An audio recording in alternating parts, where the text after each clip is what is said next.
Pandian store serial எபிசோடில் என்ன நடக்க போகுதுங்கிறத இந்த வீடியோவில் பார்க்கலாம்.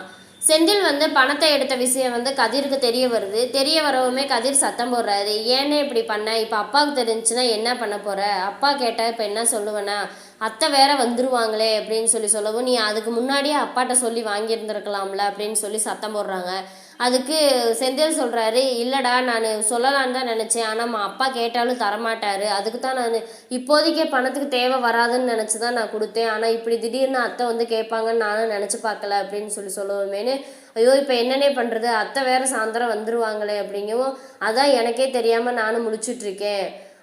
மீனாட்ட சொன்னாலும் மீனா எதையுமே கண்டுக்க மாட்டேங்கிறா, ஏன் இப்படி செஞ்சேன்னு சொல்லி என்னை தான் பிடிச்சி சத்தம் போடுது, அதனால தான் இப்போ என்ன பண்ணுறதுன்னு தெரியாமல் நான் என்கிட்ட ஓடிடலாம் போல் இருக்குது அப்படின்னு சொல்லி சத்தம் போடுறாங்க. அவங்களும் சொல்கிறாங்க. அதுக்கு கதிர் இருந்துக்கிட்டு, ஏன்னே இப்படிலாம் பேசாதானே, வானே பேசாமல் அத்தைகிட்டையே போய் பேசி பார்ப்போம் அப்படிங்கவும், ஏன் என்ன சொல்கிற அப்படின்னு சொல்லி, ஆமாண்ணே வானே அத்தைகிட்டே போய் பேசி பார்த்துருவோம், இந்த மாதிரி பணம் கொஞ்சம் இல்லை, கொஞ்ச நாள் கொஞ்சம் வெயிட் பண்ணுங்கன்னு தந்துடுறோம் அப்படின்னு சொல்லி பேசி பார்க்கலாம் அப்படிங்கவும், அத்தை சம்மதிக்குமா அப்படின்னு சொல்லி கேட்கும். அதுக்கெல்லாம் இப்போ டைம் இல்லை, ஏதாவது பேசி பார்ப்போம், ஏதாவது ஒரு முயற்சி பண்ணி பார்ப்போம் அப்படின்னு சொல்லிட்டு, சரி இப்போ கடைக்கிட்ட யாருமே இல்லையே என்ன பண்ணுறது அப்படின்னு சொல்லி கேட்குறாங்க. அதுக்கு கதிர் இருந்துக்கிட்டு அண்ணனை கூட வர சொல்லி கடைக்கிட்ட இருக்க சொல்லலாம் அப்படிங்கவுமே சரி அப்படின்னு சொல்லிட்டு சரவணனுக்கு கால் பண்ணுறாங்க. சரவணன் எடுத்து, சொல்லு செந்தில் அப்படிங்கவும், அண்ணே வானே ஒரு முக்கியமான வேலை இருக்குது, அதனால வானே கடைக்கிட்ட இருந்தேன், நாங்கள் போய் அந்த வேலையை பார்த்துட்டு வந்துடுறேன் அப்படிங்கவும், கதிர் இருப்பான்ல, கதிரை கூட கூப்பிட வேண்டியதானே அப்படிங்கும், இல்லைண்ணா கதிரும் நானும் தான் போகிறோம், நீ கொஞ்சம் நேரம் கடையை பார்த்துக்கோ, நாங்கள் வந்துடுறோம் அப்படிங்கும், சரி அப்படின்னு இந்த வேலை வந்துடுறேன் அப்படின்னு சொல்லிட்டு சொல்கிறாரு.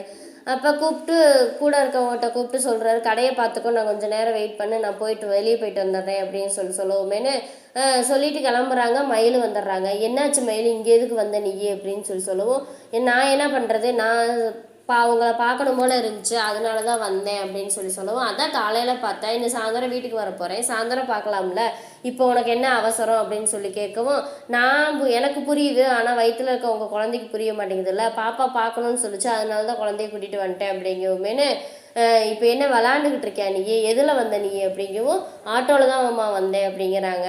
நீ எதுக்கு மயில் தேவையில்லாமல் இந்த வெயிலில் அலையிற, சொல்கிறத கேட்கவே மாட்டேன் அப்படிங்கவும், மாமா ப்ளீஸ் மாமா பார்க்கலாம் போல் இருந்துச்சு, அதனால தான் வந்தேன் அப்படிங்கவும், சரி அப்படின்னு சொல்லிட்டு, சரி நீ போ, ஆட்டோ பிடிச்சி விட்றேன், நீ போ, நான் வேலை இருக்குது அப்படிங்கவும், எங்கே மாமா வேலை அப்படி, ஆளுகளே இல்லையே அப்படிங்கவும், வெளியே வேலை இருக்குது, நம்ம கடைக்கு போகணும் அப்படிங்க, நம்ம கடையில் தான் செந்தில் தம்பி இருக்குல்ல, அப்புறம் என்ன மாமா அப்படிங்கிறாங்க. அதுக்கு சரவணன் செந்திலுக்கு ஏதோ முக்கியமான வேலையா, அதனால் போயிட்டு வர வரைக்கும் அங்கே கடைக்கிட்ட இருக்க சொல்கிறான், அதனால தான் போகிறேன் அப்படின்னு சொல்லவும், மாமா எனக்கு அல்வா சாப்பிடணும் போல் இருக்குது, எனக்கு வாங்கி கொடுக்குறீங்களா அப்படிங்கும், என்ன நேரங்கட்ட நேரத்தில் இப்படி பேசிகிட்டு இருக்க, எனக்கு வேலை இருக்குன்னு சொல்கிறேன்ல, அப்போது நான் சாயந்தரம் வீட்டுக்கு வாங்கிட்டு வரேன் அப்படிங்கும், மாமா வேண்டாம், உங்கள் கூட கொஞ்சம் நேரம் தனியாக இருந்து நான் எனக்கு அல்வா சாப்பிடணும் போல் இருக்குது, அப்போ தான் எனக்கும் கொஞ்சம் சந்தோஷமாக இருக்கும், வயிற்றில் குழந்தைய வச்சுக்கிட்டு இருக்கும்போது ஏதாவது சாப்பிட்ணுன்னு ஆசைப்படுவாங்க, அதை வாங்கி கொடுக்கலைன்னா குழந்தைக்கு தான் ஏதாவது ஏக்கமாக இருக்கும், வாங்கி கொடுங்க மாமா அப்படிங்கும், சொன்னால் கேளு மேலி, எனக்கு வேலை இருக்குது, நான் சாயந்தரம் வர்றப்போ வாங்கிட்டு வரேன் அப்படின்னு சொல்லவுமேனு, எனக்கு இப்பயே வேணும் மாமா, ப்ளீஸ் மாமா எங்கேயாவது கூட்டிகிட்டு போய் வாங்கி கொடுங்க மாமா அப்படிங்குமேனு, என்ன மயிலு பண்ணுற, சொல்கிறத புரிஞ்சுக்கவே மாட்டியா, ப்ளீஸ் மாமா எனக்காக இல்லைனாலும் உங்கள் குழந்தைக்காக, அப்போ தான் அது சந்தோஷமாக இருக்கும் அப்படின்னு சொல்லி ஐஸ் வைக்கிறாங்க. அத்தையெல்லாம் காலையில் பணியாரம் சாப்பிடணும் போல் இருக்குன்னு சும்மா தான் சொன்னேன், உடனே அவங்க செஞ்சு கொடுத்துட்டாங்க, ஆனால் நீங்கள் ஏமாம்மா இப்படி பண்ணுறீங்க, வாங்கி கொடுங்க மாமா அப்படிங்குமேனு, சரி வா போகலாம் அப்படின்னு சொல்லிட்டு கூட்டிகிட்டு போய் வாங்கி கொடுக்குறாங்க. இங்கே செந்திலும் கதிரும் உமையாள் வீட்டுக்கு பார்க்குறாங்க. உமையாள் வீட்டில் இல்லை. உடனே கதிர் உமையாளுக்கு கால் பண்ணி பார்க்குறாங்க. என்ன விஷயம் அப்படிங்கவும், இல்லைத்தா உங்கள்கிட்ட கொஞ்சம் பேசணும் அப்படிங்கவும், என்கிட்ட என்ன பேசணும், பணம் ரெடி ஆயிடுச்சா என்ன, உங்கள் அப்பா அதை கூட உங்கள் அப்பா வாய் திறந்து சொல்ல மாட்டாரா, ஆளுங்களை விட்டு சொல்லி வைக்க சொல்கிறாரு அப்படிங்க. ஐயோ அப்படிலாம் இல்லைத்த, உங்கள்கிட்ட ஒன்று கொஞ்சம் பேசணும், உங்ககிட்ட பேசுறதுக்கு எனக்கு என்ன இருக்குது, பணத்தை ரெடி பண்ணுங்க, நான் வாங்கிட்டு போகிறேன், அதுக்கு இடையில உங்கள்கிட்ட பேசுறதுக்கெலாம் ஒன்றுமே இல்லை அப்படின்னு சொல்லிட்டு உமையாலும் ஃபோனை வச்சிடுறாங்க. கதிர் இருந்துக்கிட்டு செந்தில்கிட்ட சொல்கிறாங்க, அண்ணே அத்தைகிட்ட பேசியெல்லாம் ஒரு பிரோஜனம் இல்லை, வானே வேறு ஏதாவது ட்ரை பண்ணுவோம் அப்படிங்குமே, நீ என்னடா பண்ணுறது, நான் எங்கிட்டாவது ஓடி போயிடவா அப்படின்னு சொல்லி கேட்குறாங்க. அண்ணே கொஞ்சம் பேசாமல் இருண்ணே, ஏனே இப்படி நீ பேசுகிற, எப்படியாவது பணத்துக்கு ரெடி பண்ணி தரேன், என் ஃப்ரெண்டோட அண்ணே ஒருத்தவர் வட்டிக்கு விட்டுட்டு இருக்காரு, அவங்ககிட்ட வேணுமா கேட்டு பார்க்கலாம் அப்படின்னு சொல்லிட்டு, சரி நீ கடைக்கு போ, நான் வேணும்னா அங்கே போய் விசாரிச்சுட்டு வரேன் அப்படின்னு சொல்கிறாங்க.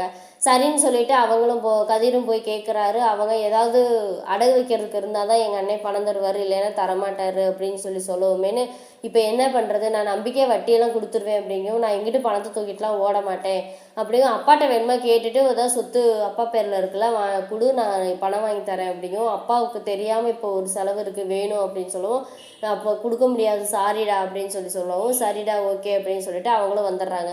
இங்கே செந்தில் மறுபடியும் சரவணனுக்கு கால் பண்ணுறாங்க. மயில் வந்து ஃபோனை எடுக்க விட மாட்டேங்கிறாங்க. ப்ளீஸ் மாமா எடுக்காதீங்க மாமா, அப்புறம் கூப்பிட்டு பேசுங்க மாமா அப்படிங்க, எனக்கு கொஞ்சம் மிச்சர் வாங்கித்தாங்க அப்படின்னு சொல்லவும், சரி இரு நான் வாங்கிட்டு வரேன் அப்படிங்கும். உங்களை மாதிரி ஒரு அப்பா கிடைக்க நம்ம குழந்தை கொடுத்து வச்சுருக்கணும், நான் ஆசைப்பட்டேன்னு சொல்லி வாங்கிட்டு வந்து கொடுத்துட்டீங்கல்ல, பரவாயில்ல மாமா அப்படின்னு சொல்லிட்டு அவங்க வந்து பேசிகிட்டு இருக்காங்க. இங்கே வந்து செந்தில் வந்து மீனாட்ட வர்றாங்க. மீனா வந்து சொல்கிறாங்க, ஏங்க இப்படி பண்ணீங்க, உங்களுக்கு இதெல்லாம் தேவையா, நான் அப்பயே சொன்னேன்ல இந்த வேலையெல்லாம் வேண்டான்னு சொல்லி, எக்ஸாம் எழுதி பாஸ் பண்ணிட்டு போக வேண்டியதானே. எங்கள் அப்பா எனக்கும் அப்படி தான் சொன்னார், இப்போ நீ சும்மா மட்டும் படித்து முடி, நம்ம பணம் கட்டி வேலை வாங்கிக்கலாம் அப்படின்னு. நான் அதெல்லாம் மாட்டேன், நான் இப்போ எக்ஸாம் எழுதி தான் பாஸ் பண்ணி வேலை வாங்குவேன்னு சொல்லிட்டு நாங்கள் ஒரு இதாக ஒரு கெத்தாக நான் வாங்கினேன். ஆனால் நீங்கள் என்ன இப்படி பணத்தை கொடுத்து நீங்கள் வேலை வாங்கணும்னு நினச்சிட்டிங்கல்ல, இப்போ என்ன பண்ணுறது அப்படின்னு சொல்லி கேட்கவும், அதான் மீனா எனக்கும் தெரியல, நான் என்கிட்ட ஓடி போயிடணும் போல் இருக்குது, என்ன பண்ணுறதுனே தெரியல மீனா.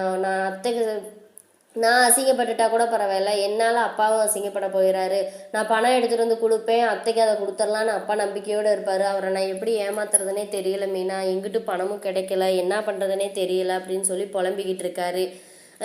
இதுக்கப்புறம் என்ன நடக்க போகுதுங்கிறத வந்து அடுத்த வீடியோவில் பார்க்கலாம். இந்த வீடியோ பிடிச்சிருந்தா மறக்காமல் லைக் பண்ணுங்கள், சப்ஸ்கிரைப்